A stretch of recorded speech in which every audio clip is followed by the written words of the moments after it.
자, 이제 앞에 화면 보겠습니다.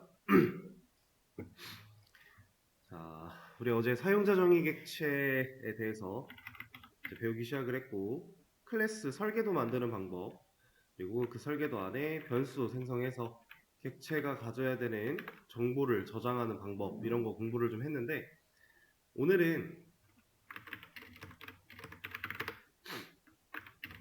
객체가 가질 수 있는 다른 것에 대해서 배워볼 거예요. 여기서 말하는 객체가 가질 수 있는 다른 것이라는 표현은 객체가 가진다라는 것 자체가 일단 클래스에 우리가 만들어낼 수 있는, 클래스가 가지는 것을 또 우리가 만들어 볼 겁니다. 어제까지는 변수라고 하는 것만 사용을 했고요. 변수를 사용해서 데이터를 저장하는 역할만 진행을 했었는데, 오늘은 변수 말고 다른 걸 배워볼 것이다 라는 거고, 그 다른 거는 메서드라는 녀석입니다. 드디어 우리가 이제 메서드라는 녀석을 공부를 시작을 할 거예요. 자, 변수는 우리가 왜 쓰죠? 이 변수의 사용 목적, 데이터를 저장하기 위해 사용을 하죠. 변수라는 걸 쓰는 이유는 데이터를 저장하기 위함이에요. 그리고 그렇게 저장된 데이터를 우리가 필요한 곳에서 사용하려고, 그죠? 그래서 우리가 때에 따라 이 변수의 이런 값 저런 값 유도리 있게 바꿔가며, 유동적이게 바꿔가며 이제 변수를 사용하곤 했었는데, 메서드라고 하는 이 녀석은 변수랑은 아예 목적 자체가 달라요. 메서드라는 얘는 실행을 위한 목적이에요. 데이터 저장 같은 거 못하고요. 그냥 단순히 실행 목적. 애초에 우리 메인 메서드의 역할도 프로그램을 실행하게 해주는 역할이다 라고 했었죠. 메서드라는 것 자체가 어떠한 기능을 실행하기 위한 목적으로 사용이 됩니다. 그래서 변수랑은 아예 느낌이 좀 다른 건데, 이것 변수와 메서드라고 하는 이 두 가지를 우리는 클래스 내부에 만들어낼 수 있고, 그 클래스를 사용해서 객체를 만들어낼 수 있게 되는 거예요. 자, 일단 메서드라고 하는 이 녀석 만드는 방법은 이렇습니다. 접근 제어자, 스태틱 유무, 리턴 타입, 메서드명, 수가로, 중가로 이렇게 써요. 이거는 이제 이런 식으로 표현을 하겠죠. 중가로니까. 이게 이제 기본적으로 메서드를 만드는 방식인데, 우리는 아직 접근 제어자라고 하는 녀석도 아예 배운 적이 없고요. 그래서 뺄 거예요. 스태틱 유무라는 녀석도 우리는 아직까지 공부한 적이 없으니까 얘도 뺄 겁니다. 리턴 타입이라고 하는 것도 공부한 적이 없기 때문에 빼긴 뺄 건데, 자, 여기서부터는 이제 필수 요소라서 메서드라고 한다면 리턴 타입과 메서드명은 무조건 있어야 돼. 접근 제어자랑 스태틱 유무는 있어도 되고 없어도 되고 생략도 되고 여러 가지가 있는데, 여기서부터는 이제 필수라서 리턴 타입을 빼긴 빼겠지만 우리가 그냥 단순히 이렇게 지워버리는 게 아니라 void라고 하는 녀석으로 사용을 할 겁니다. 한동안은.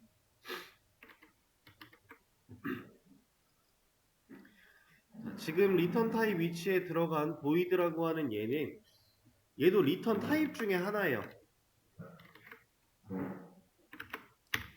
void는 리턴 타입 중에 하나라고 보시면 되는데, 얘는 의미 자체가 뭐 단어가 가진 의미를 그냥 직역을 해보면은 허공의 뭐 이런 뜻이 있어요. 허공의 뭐 이런 뜻이 있는데, 이거 우리가 실제로 언어에서 사용하는 지금 이 void라는 이 녀석의 의미는 리턴 없다를 의미해요. 리턴이라고 하는 거는 실제로 이렇게 사용하는 이 단어거든요.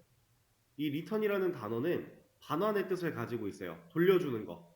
우리가 이제 흔히 사용하는 리턴 값이 어쩌고저쩌고 하는 거기서 사용되는 리턴이랑 같은 의미예요. 그러니까 뭔가를 돌려주는데 그 돌려주는 데이터의 타입을 우리가 리턴 타입이라고 칭합니다.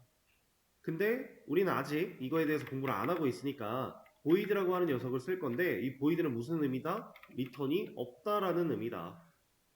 리턴 안 할 거야 라는 의미예요.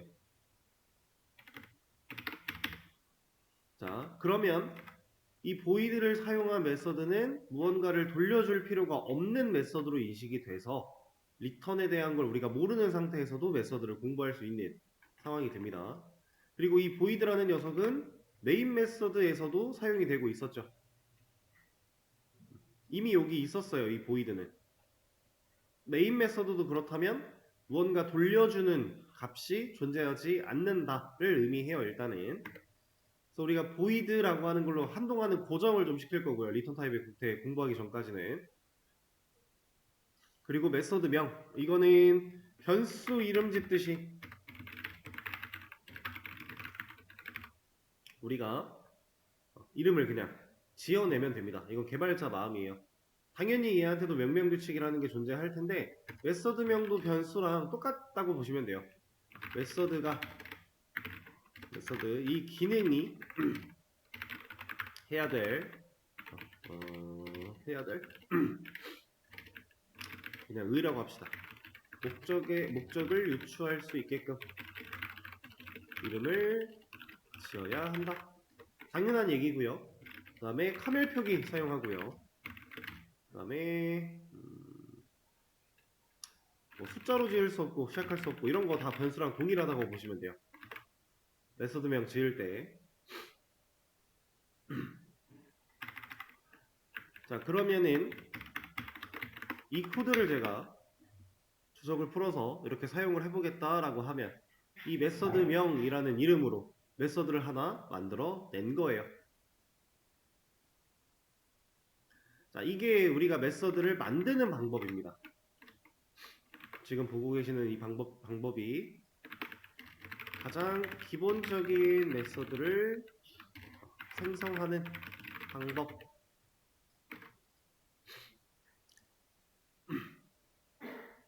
자, 이런 거예요. 이제 앞으로 우리가 지금 지원했던 것들을 하나하나 더 배워 나가면 얘가 조금 더 많은 의미를 가지는 녀석으로 변할 거예요. 그 전까지는 우리가 이렇게 기본 모양으로만 사용을 잠깐 할 건데 리턴 타입과 메서드명, 소가로, 열고 닫고, 중가로까지 이게 메서드를 만드는 방식이다. 자, 이렇게 만들어낸 메서드는 어떻게 사용을 하느냐? 사용하는 거는 변수랑 별반 다르지 않아요. 클래스 안에, 설계도 안에 존재하는 거니까 우리가 이 설계도를 기반으로 객체를 만들어내면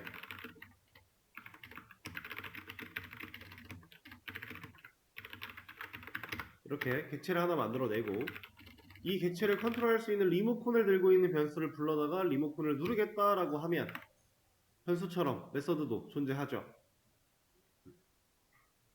존재합니다.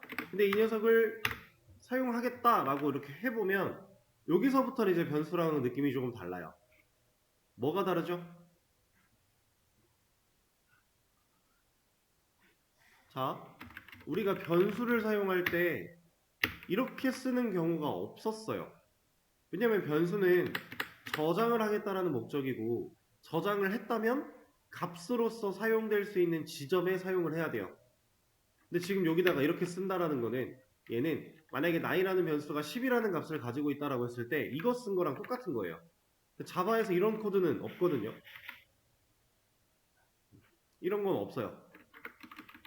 그래서 지금 얘는 애초에 에러가 발생을 하고 있는데 얘는 그냥 얘 불러다 놓고 세미콜론 찍어서 마침표를 찍었습니다.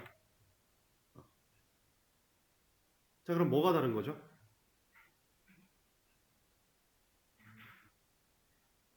불러내서 사용하는 방식이 달라요. 근데 나이 같은 경우는 변수 같은 경우는 불러냈으면 공간으로든 값으로든 써야 한다 라는 건데 지금 여기서는 이렇게 쓴다라는 거는 공간도 아니고 값도 아니고 애매한 거죠. 그러니까 의미적으로 보면 이퀄마크 좌변에 위치하고 있지 않으니까 값으로서 인식이 되긴 할 텐데 자바 자체에 이런 코드는 없으니까 이렇게 사용하는 게 불가능하다. 근데 메서드는 애초에 이 녀석의 존재 목적이 뭐였다고요? 기능을 실행하기 위한 목적. 그러니까 얘는 그냥 불러내면 실행한다라는 거예요. 뭘 실행하느냐? 이 메서드명이라는 이름이 메서드명이라 좀 헷갈리니까 테스트로 바꿉시다. 이 테스트라고 하는 메서드를 실행한다라는 건데 이걸 실행하겠다라고 하면 무슨 일이 벌어지느냐? 얘가 이 테스트라고 하는 메서드가 중괄호로 가지고 있는 이런 코드를 실행해요. 자, 그러면 지금 이 메인 메서드 안에서는 제가 주석을 전부 다 걸었고요. 얘만 설계도만 존재하고 있는 상황인데 이걸 실행하면 뭐 나와요? 테스트 나옵니까 이거? 지금은 아무것도 안 나오겠죠? 왜냐면 메서드를 만들어 놓긴 했지만 얘를 실행하겠다라고 한 적이 아직 없어요. 이건 설계도에 존재할 뿐인 거고 그냥 그림이 그려져 있을 뿐이에요. 종이에. 이 종이를 기반으로 어떠한 기기를 만들어야 되고 그렇게 만든 기기를 가지고 종이에 적혀있던 이 기능을 실행해야 돼요. 그러면 다시 아까처럼 이렇게 사람 객체 하나 만들어서 그 객체를 컨트롤하는 리모컨을 가지고서 이 메서드를 실행할 거야 라는 의미로 사용을 해주면 이제야 테스트라는 글자가 나오게 되는 거예요.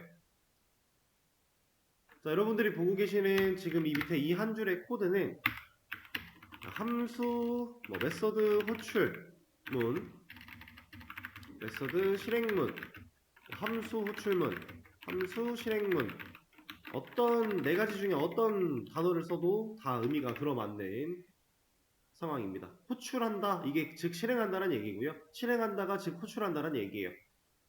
이렇게 해서 우리는 메서드를 만들고 그렇게 만들어낸 메서드를 호출해서 실행해서 실제로 얘가 가지고 있는 기능을 동작하게 한다. 이게 이제 메서드의 이유입니다. 자, 그러면 이 개념을 배웠을 때 여러분들이 한 가지 의문을 가져야 될 포인트가 있어요. 어떤 포인트가 있냐면 우리는 지금까지 단 한 번도 이 메인이라고 하는 메서드를 이런 식으로 호출한 적이 없죠. 우리가 코드로 이 메인 메서드를 직접 호출한 경우는 없었어요. 근데 우리는 실행하면 얘가 그냥 됐었거든요. 얘는 좀 특별한 녀석이라고 했죠. 그래서 우리가 그동안 누르고 있던 F11, 컨트롤 F11 이 두 녀석이 메인 메서드를 실행시켜주는 개념이다 라고 보시면 돼요. 지금 현재 우리가 그동안 사용해왔던 이 버튼들이 얘를 호출하는 그런 능력치를 가지고 있었구나 라고 이해를 하셔도 괜찮습니다.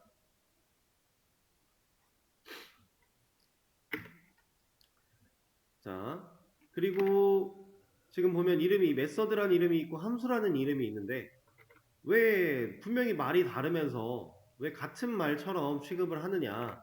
이거 실제로는 의미가 되게 다른 녀석이에요. 함수와 메서드는 다른 녀석입니다. 실제로는. 근데 자바에서는 같은 의미로 봐도 돼요. 왜냐하면 자바는 클래스 없이 코드를 작성할 수 없어서. 왜 이것 때문에 이런 이유 때문에 왜 같은 의미로 보냐면 함수는요 전역 공간에 정의된 기능을 의미해요. 근데 메서드는요 클래스 내부에서 정의된 기능을 의미해요. 그러니까 둘 다 기능을 정의해 놓는 건 똑같은데 메서드 만드는 방식, 함수 만드는 방식 사실상 비슷할 거예요. 별반 차이가 없어요. 근데 공간이 어디에 만들어졌느냐, 전역 공간에 만들어졌느냐, 아니면 클래스 내부에서 만들어졌느냐에 따라 함수다, 메서드다 이름이 이렇게 바뀌어요. 칭하는 명칭이. 근데 자바는 클래스 없이 코드를 못 써요. 전역 공간이라고 할 만한 공간이 마땅치가 않아요. 그래서 우리가 전역 변수라는 말도 사실 자바에는 정확하게 전역 변수가 존재하진 않는다. 하지만 우리가 사용하는 이런 변수들, 메서드 외부에서 선언된 이런 변수들을 그냥 전역 변수라고 봐도 무방하다라고 했었어요. 그거랑 이 함수 메서드가 이름이 같은 의미로 불리우는 거랑 같은 느낌이라고 보시면 됩니다. 이유는 이것 때문에 다른 언어라면 함수와 메서드를 구별을 하셔야 돼요. 차이가 있어요. 근데 자바는 그런 거 없다. 이렇게. 그래서 뭐라고 불러도 상관은 없습니다, 사실.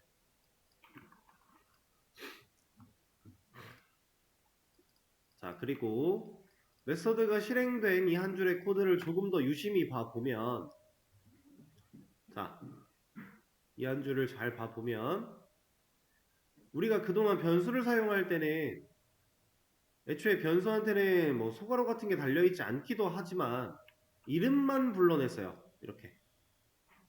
실제로 변수를 사용한다라고 하면 이름을 불러냈죠. 근데 우리 지금 메서드를 사용하겠다라고 해서 메서드 이름을 불러낸 건 맞는데 테스트라는 이름을 잘 불러내긴 했는데 뭐까지 적어줘요? 이름 뒤에 소괄호까지 따라오죠. 이 소괄호 지금 당장 배우진 않겠지만 얘한테도 엄청난 의미가 존재합니다. 이 소괄호가 있기 때문에 우리가 얘를 실행하는 이 시점과 얘가 만들어져 있는 이 시점을 연결시킬 수가 있게 돼요, 나중에. 그래서 메서드를 호출할 때는 메서드 이름만 가지고 호출하면 안 됩니다. 이거 아니에요. 무조건 소괄호까지 있어야 메서드예요. 그래서 예전에 여러분들 그 인트 배열 공부하실 때 제가 그냥 지금은 모르시겠지만 이런 것들을 이제 우리가 메서드라고 부릅니다. 해서 이 녀석들은 좀 다르게 생겼죠. 뭐 이런 얘기를 한번 하긴 했었어요. 그 기본으로 제공되는 기능들 가지고 얘기를 할 때 랭스는 소괄호가 안 붙어 있으니까 얘는 변수다. 네, 그 랭스 말고는 아마 나머지는 소괄호가 붙어 있다. 이런 것들은 나중에 배우겠지만 메서드라고 한다. 뭐 이런 얘기를 했었습니다. 그래서 메서드는 꼭 소괄호까지 함께. 자, 그러면 이 메서드라고 하는 녀석에다가 제가 대입연산자를 넣겠다라고 하면 이건 이제 무슨 의미가 되는 거예요? 여기다가 뭐 값을 넣겠다 이렇게. 이건 뭐예요? 이건 불가능한 의미가 되는 거예요. 안 돼요, 이런 거는. 왜냐면 메서드라는 녀석 자체가 데이터를 저장하기 위함이 아니니까 애초에 이 메서드한테는 대입연산자가 못 와요. 이거 자체부터가 문제예요. 우리가 지금까지 사용하던 변수라는 녀석은 대입연산자가 오는 게 전혀 문제되지 않죠. 타입만 맞으면, 인트 타입만 값이 잘 맞으면 문제없이 대입을 시켜서 저장을 시킬 수가 있는데 메서드라고 하는 이 녀석은 타입이 문제인 게 아니라 그냥 애초에 대입연산자를 쓸 수가 없어요. 이렇게. 여기 적혀 있는 거 그냥 의역하자면 이 이퀄 마크라고 하는 이 대입연산자를 쓸 거면은 무조건 변수에다가 써야 돼 라는 얘기예요. 그런 느낌이라고 보시면 되고 메서드에는 쓸 수가 없다. 자, 메서드에 소괄호가 있기 때문에 안 되느냐? 아니요, 그냥 안 돼요. 이거는 애초에 얘는 저장 목적이 아니니까 이건 불가능하다. 얘는 단순히 실행 목적이다 라고 하는 거. 자, 얘가 실행이고 얘가 저장이에요. 그래서 변수와 메서드라고 하는 이 두 녀석을 제가 이거 가지고도 한번 표현을 해볼게요.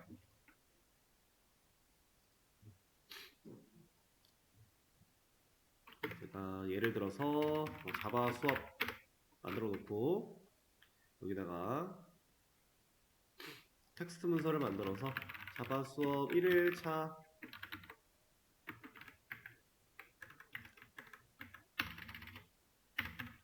2일차 이런 식으로 이제 메모장을 만들어서 저장을 해요. 얘는 우리 클래스로 따지면 변수 역할이에요, 메서드 역할이에요? 얘는 변수 역할이에요. 왜냐하면 우리가 이렇게 텍스트를 입력해 놓고 저장을 하면 얘는 우리가 입력했던 텍스트를 저장하고 있죠.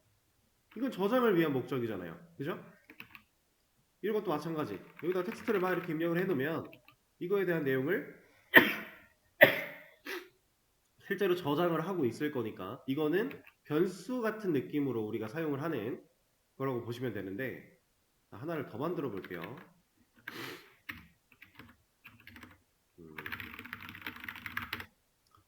자, 프로그램이라고 하는 걸 하나 만들었어요.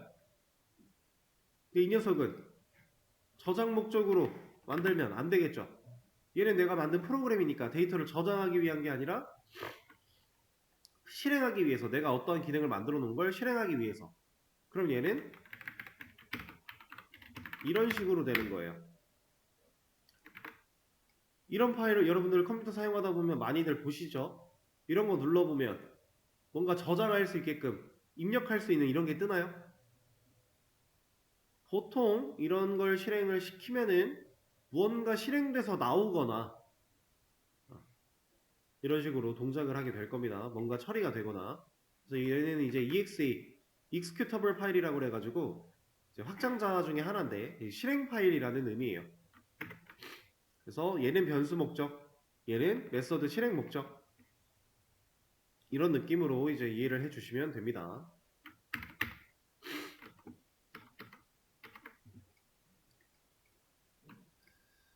자, 그러면 이제 메서드를 좀 더 다양하게 한번 사용을 해 볼 건데요.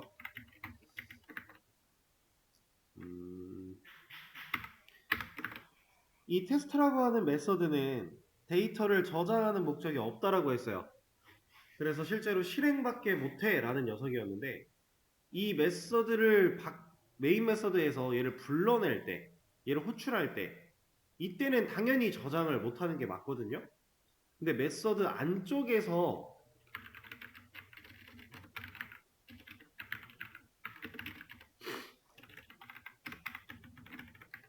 이렇게 변수를 만들고 값을 넣어주는 이 과정은 돼요. 이건 당연히 돼요. 이게 왜 당연히 되냐면, 여러분들 지금까지 변수 만들어서 값 초기화시키고 출력을 사용하고 했던, 코드를 적던 영역이 어디입니까? 메인 메서드죠. 이 안쪽에. 이거 메서드고요. 이것도 우리가 만든 메서드예요. 메서드의 안쪽에서 변수 선언, 초기화, 우리가 그동안 사용하던 if, 반복문, 이런 문법들 당연히 쓸 수 있는 거예요. 그러니까 저장을 못한다라고 하는 행위는 얘를 불러냈을 때, 얘를 실행하려고 할 때, 호출했을 때 여기서 저장을 못한다라는 의미인 거지, 메서드의 내부에서는 당연히 변수를 만들고 저장할 수 있어요. 애초에 여러분들 지역 변수라는 개념을 배우셨을 때 얘가 가지고 있는 의미 자체가 뭐였어요? 메서드 내부에서 선언된 변수를 지역 변수라고 한다라고 했죠. 그럼 메서드 내부, 여기 내부에서는 선언이 돼야죠, 당연히. 변수가 선언이 된다는 얘기는 그 변수를 사용할 수도 있다는 얘기고, 그렇죠? 그래서 이렇게 변수를 만드는 게 가능하고, 얘를 이제 이런 식으로 출력문 같은 거에 활용하는 것도 당연히 되는 거죠.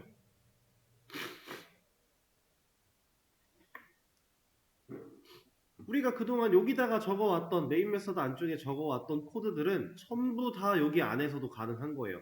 같은 메서드의 영역이니까.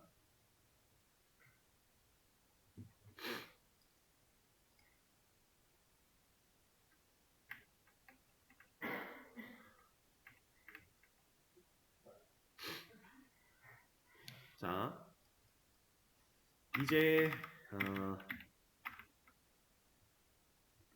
이런 걸 한번 보죠.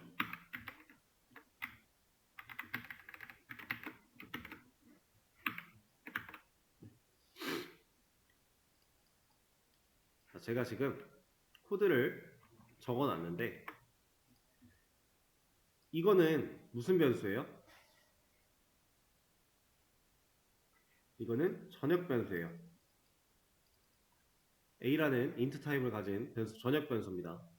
얘는 지역 변수겠죠? 우리 예전에 이런 거 봤죠? 전역 변수와 지역 변수 배울 때. 그러면 이거는 뭐 나와요? 이건 뭐예요, 지금?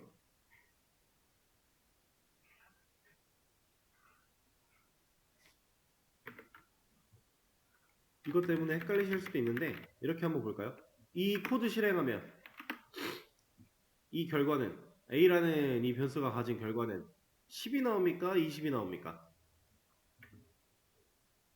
이거 10이겠죠? 고민할 필요 없죠? 왜? 전역 변수와 지역 변수가 이름이 같으면 무조건 누굴 본다? 지역 변수 본다. 지금 사용된 이 시점에서 가까운 녀석 얘 봐야죠. 같은 영역 안에 있는 녀석이니까. 그죠? 자, 이렇게 보면 무조건 지역 변수를 봐야 돼요.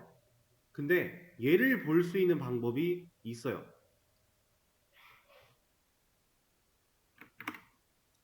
얘가 버젓이 이렇게 존재하는데 A라는 녀석을 쓸 때 얘를 바라볼 수 있게 하는 방법이 있습니다. 여러분들은 심지어 그 방법을 얼추 다 배우셨어요. 제가 지금 이 상황 그림으로 하나 그려볼게요. A 사람 이거 그림판에다 하나 남겨놓고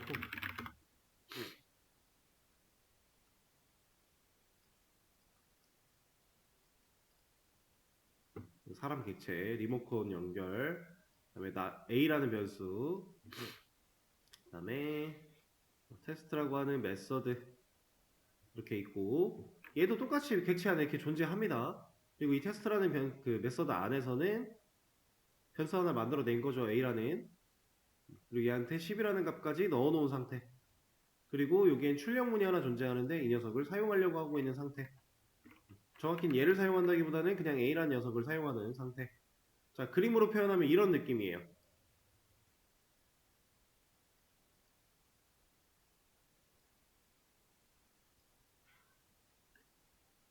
자, 이 그림에서 그리고 조금 더 그리면 여기에 이제 외부 리모컨 눌러서 20이라는 값을 넣어놨죠. 이렇게 해놓고 이제 얘를 실행하려고 하는 상태인데 이때 이 A 얘를 바라볼 수 있게 하는 방법. 자, 한번 생각을 해보세요. 뭐 어떤 방법이 있을지.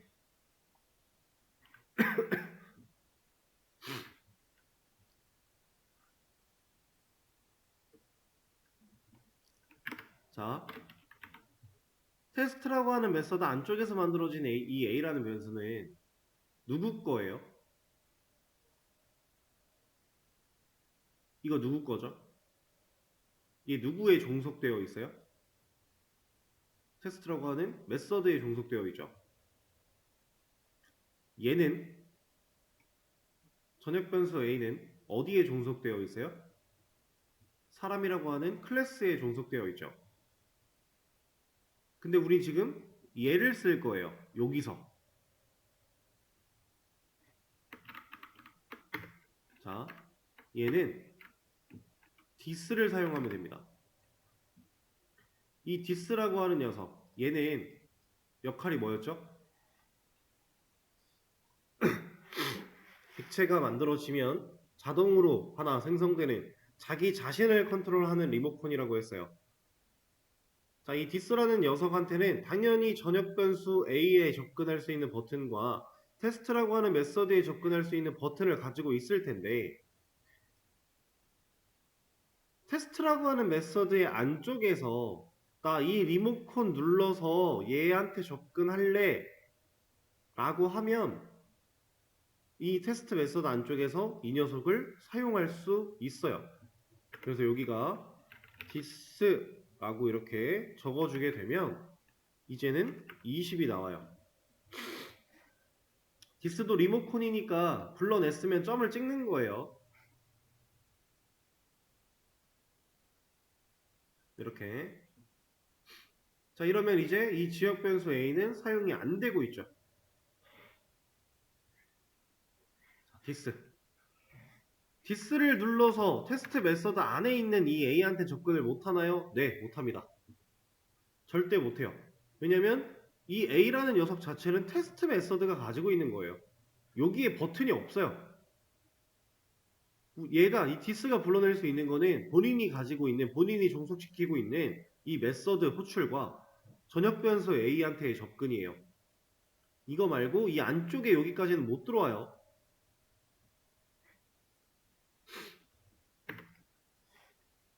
자, 그런데 여기서 이 지역 변수 A를 제가 지우면, 지역 변수 A가 사라지면 지금 현재 이 코드까지는 의미가 동일하겠죠. 방금 전 상황이랑 달라질 게 없어요. 어차피 이거 보고 있었으니까. 그런데 여기서 디스를 지우면 어때요? 디스를 지웠는데 여전히 20은 나와요. 방금 전에 얘를 눌러서 여기에 접근을 해서 이 녀석을 갖다 쓰겠다 이런 의미였던 것 같은데 지금 분명히 디스라는 리모컨 누르겠다라는 행위가 사라졌음에도 이 녀석을 지금 사용하는 게 문제가 없어요. 그죠? 자, 이건 왜 이러냐면 지금 실제로 이 변수 20을 잘 사용하고 있는 건데 이게 왜 이런 거냐면, 자, 객체 내부에서 뭐 메서드, 이런 메서드가 됐건 다른 메서드가 됐건 뭐 다른 변수가 됐건 어쨌든 간에 객체 내부에서 디스를 거치지 않으면 얘네한테 못 가요. 디스 없이는 얘네를 불러낼 수도 없고요. 사용하겠다라고 할 수도 없고요. 얘를 무조건적으로 거쳐야만 해요. 이 클래스가 가지고 있는 설계도에 내재되어 있는, 종속되어 있는 이 변수, 메서드 이런 녀석들이 객체로 만들어지게 되면 디스 없이는 변수가 몇 개가 있든지 간에 메서드가 얼마나 있든지 간에 얘네한테 접근 자체를 못한다. 그래서 디스를 무조건 눌러야만 한다. 자, 무조건 눌러야만 하기 때문에 생략해도 되는 거예요. 생략할 수 있는 거예요, 문법이. 이거 안 누르면 디스 없이는 변수에 접근 못 하겠네? 그러니까 무조건 디스는 눌러야겠네? 그러니까 디스는 그럼 생략해도 되겠네? 어차피 무조건 누를 거잖아. 가 되는 거예요. 그래서 실제로 지금 생략이 되어 있음에도 문제가 없고 생략을 하지 않아도 문제가 없는 거고. 근데 얘가 이제 생략을 하고 안 하고의 상황에서 달라질 수 있으려면은, 달라지는 상황이 생기려면 전역 변수와 지역 변수의 이름이 동일해야 된다. 이럴 때는 생략했을 때는 무조건 지역 변수를 바라보는 거고 생략하지 않고 명시를 해주면 이제 전역 변수를 바라볼 수 있게 되는 거고. 디스는 이런 식으로 사용을 합니다.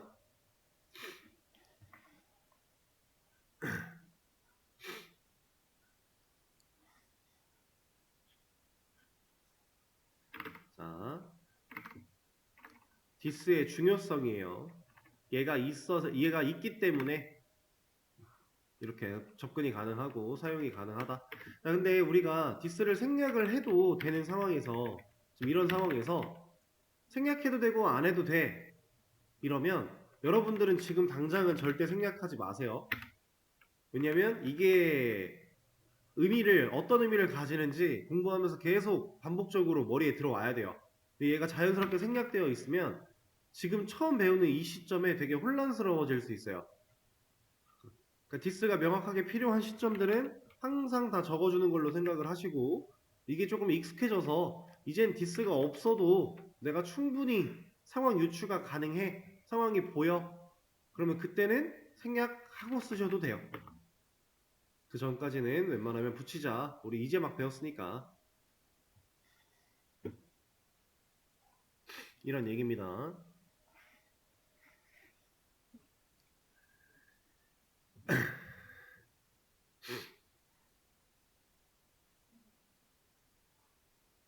자,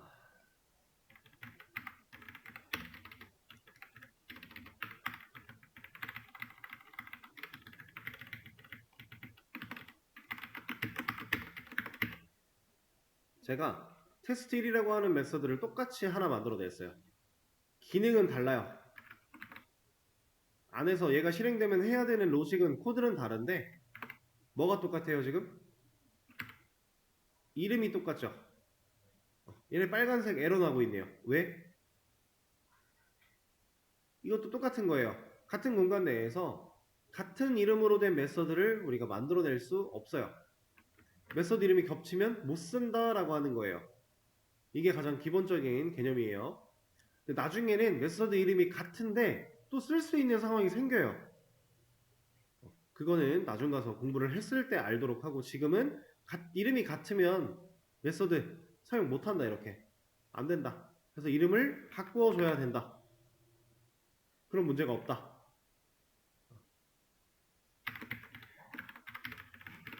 그러면 따로따로 실행하는 거 전혀 문제 없을 거고요. 자, 그럼 이 상태에서 제가 이런 걸 한번 해볼게요.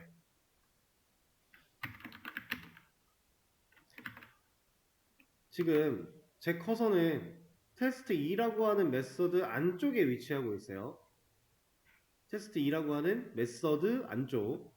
자, 여기서 제가 테스트1이라고 하는 메서드를 호출할 거야 라고 하면 이 주석을 풀면 에러일까요? 아닐까요?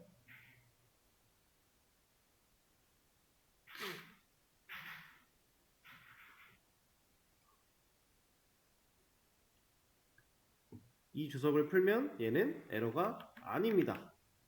얘를 좀 더 정확하게 표현을 해보자면 this.test1이에요. 자, 왜 이렇게 되냐면 그림을 마저 이걸 사용을 해본다라고 했을 때 메서드가 지금 하나가 더 있어요. 이 녀석은 테스트2라고 하는 메서드예요. 1이고 이렇게 메서드가 두 개 있는데 이 테스트2라는 메서드의 안쪽에서 얘를 쓰고 싶어요. 테스트1이라고 하는 녀석을. 근데 얘를 접근하기 위해서는 리모컨 거쳐야죠. 거쳤을 때 얘 누를 수 있죠. 그죠?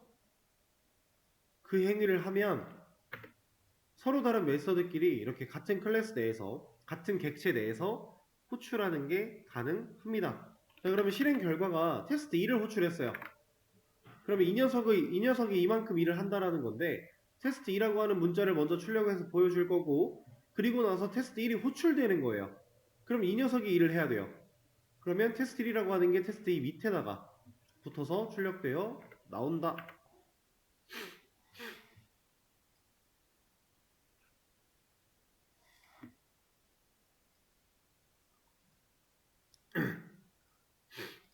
이렇게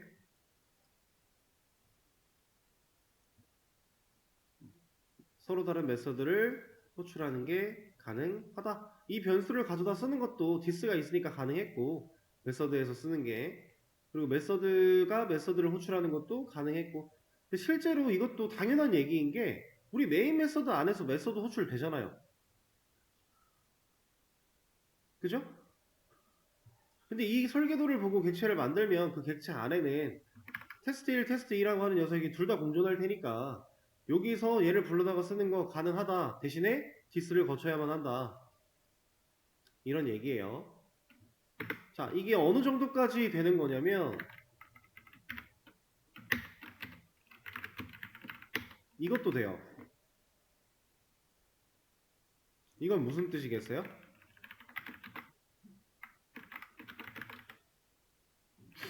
테스트 1을 호출합니다. 그럼 얘가 일을 해야죠. 출력이 나와요. 그 다음에 뭐예요? 테스트 1을 호출하죠. 테스트 1은 누구예요? 자기 자신이죠. 그러면 얘 또 해야 돼요. 출력 또 나오고요. 또 호출 또 해야 돼요. 또 나오고 무한 반복에 빠지겠네요. 그래서 테스트 1이 계속 나오다가 터집니다. 이렇게. 자, 얘는 이제 스택 오버플로우라고 하는 에러가 발생을 하게 되는데, 이 스택 오버플로우는 뭐냐면 간단하게 얘기해서 스택이라고 하는 영역이 흘러 넘쳤어, 터졌어 라는 얘기예요. 지금 현재는 여러분들이 아직 스택이라고 하는 이 영역을 잘 모르지만 이거 메모리에 이렇게 존재하는 한 가지 영역입니다. 램이라고 하는 녀석이 가지고 있는 영역 중에 하나예요. 실제로 이 스택에는 우리 나중에 이것도 공부를 조금은 할 건데, 이 스택에는 저장되는 녀석들이 좀 존재해요. 이렇게 보관되는. 지금 이것도 메서드를 계속 호출하다 보니까 이 스택이 결국 터져버렸어 라고 하는 겁니다. 자, 그러면 얘는 의미가 없는 거 아니에요? 무조건 터지지 않나? 라고 생각하실 수 있거든요. 근데 사실 이거는 의미가 아주 커요. 실제로 존재하는 문법이고 얘를 사용해야 되는 상황이 와요. 지금 보여드리고 있는 이 상황은 재기함수 호출이라고 해서 자기 자신을 호출하는 메서드인 건데, 이 재기함수 호출, 재기 메서드 호출, 이 상황을 우리가 꼭 써야 되는 상황이 옵니다. 대표적으로, 가장 대표적으로 언제 이걸 써야 되냐면 팩토리얼 할 때. 여러분들 팩토리얼 아시죠? 그냥 간단한 거잖아요. 이거 4팩토리얼 이런 거 적어주면 4 곱하기 3 곱하기 2 곱하기 1 해서 그 결과를 우리가 알 수 있는, 그게 4팩토리얼이죠. 이런 팩토리얼. 자, 이걸 쓴다고 치면 얘는 24잖아요. 그죠? 이런 식으로 우리가 팩토리얼을 사용을 할 때 이때 재기함수 호출을 씁니다. 어떻게 만드냐면, 이거는 뭐 우리가 배우지 않은 개념들도 좀 사용이 되겠지만 일단은 그냥 한번 봐보세요. 이름을 적당하게 하나 지어놓고,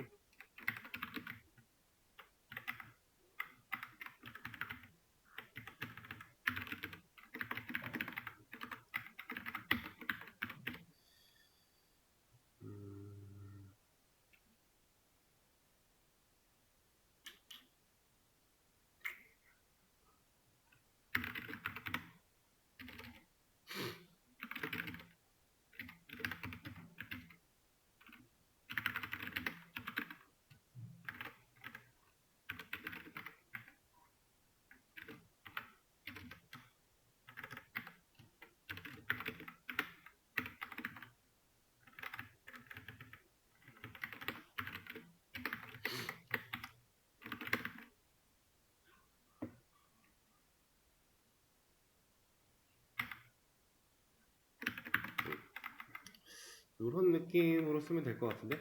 한번 볼까요?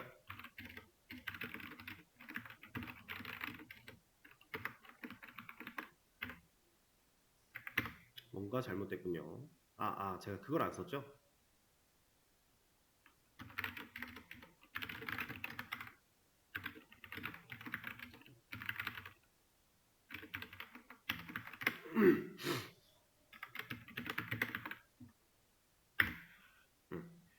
이런 식으로 우리가 이제 팩토리얼을 만들어낼 수 있어요. 그러면 지금 제가 4팩토리얼을 구하겠다라고 한 거고요. 이 4팩토리얼을 구한 결과를 출력하겠다라고 한 거예요. 얘는 뭐 10팩토리얼을 구하겠다라고 하면은 이렇게 나온대요. 맞는지 한번 확인해 볼까요? 이거는 뭔가 좀 이상한 것 같기도 한데? 맞네요. 10팩토리얼. 이런 식으로. 지금 여기 보면 FAC라고 하는 메서드를 우리가 만들어서 쓰는 건데, FAC를 그대로 또 호출을 하고 있어요. 자기 자신 안쪽에서. 이런 거 할 때 이제 재기함수 호출 필요하다. 실제로 사용할 수 있어야 되는 문법 중에 하나고, 뭐 이걸 직접적으로 엄청나게 만들어서 쓸 일은 많지 않겠지만 필요에 따라 할 줄은 알아야 된다 라는 느낌으로 보시면 됩니다.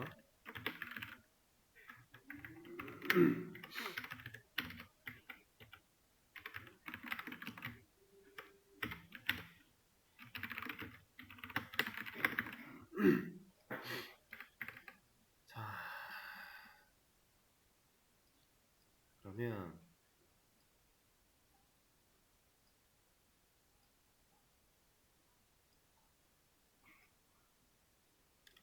이것도 한번 해볼까요? 예상을 한번 해보세요. 이거는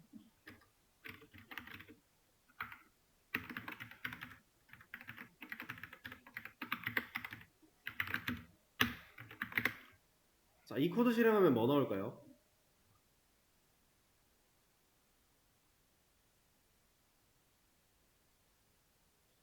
코드가 실행되는 순서를 잘 생각을 하셔야 돼요.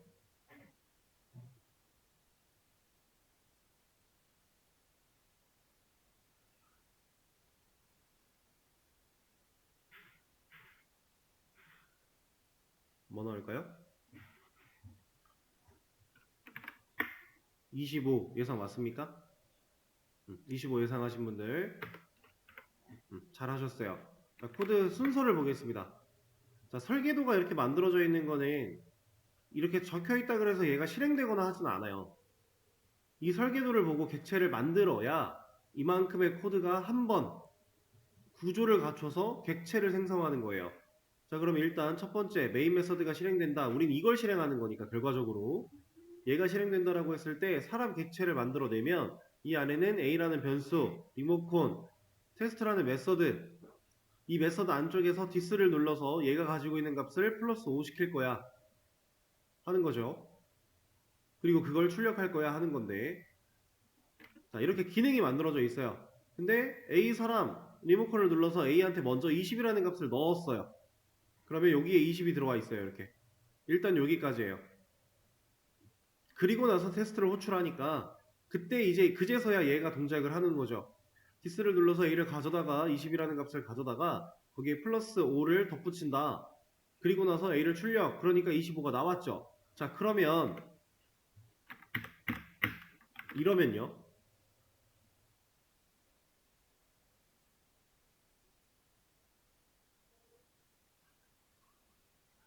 테스트를 4번 실행해요.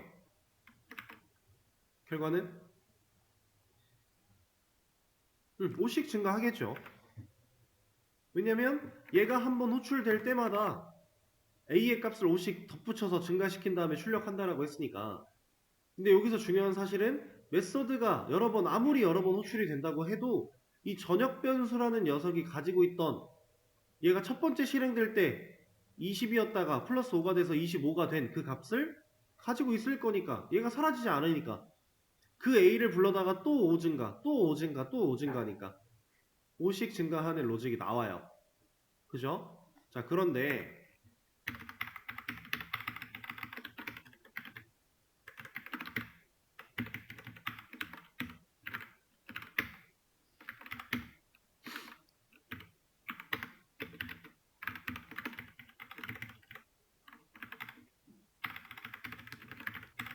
자, 이거는요.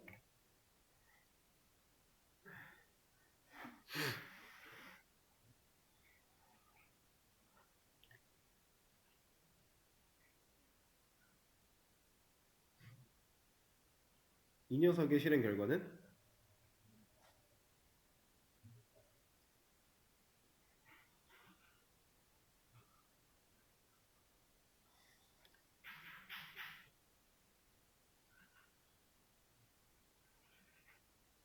예상되십니까?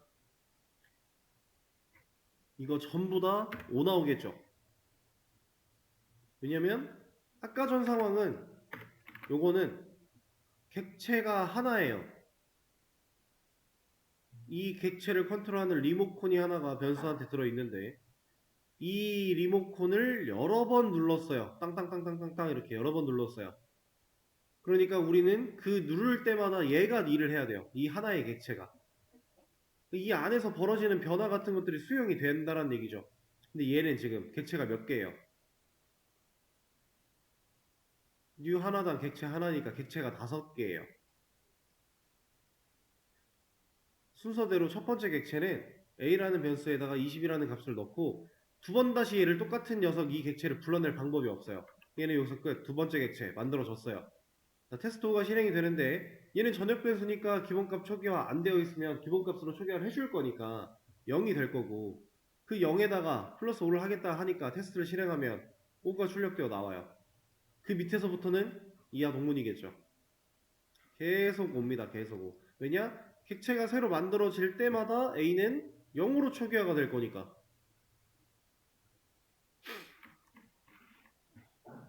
차이를 잘 눈여겨보셔야 됩니다. 객체가 하나가 아니라 여러 개였다는 사실.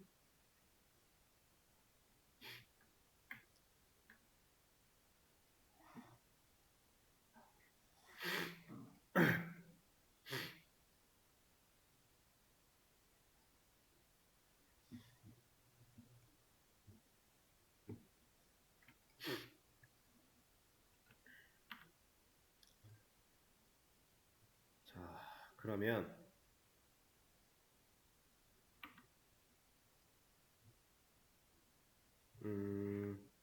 오케이, 개념은 메서드에 대한 기본적인 개념은 여기까지 하도록 하고요.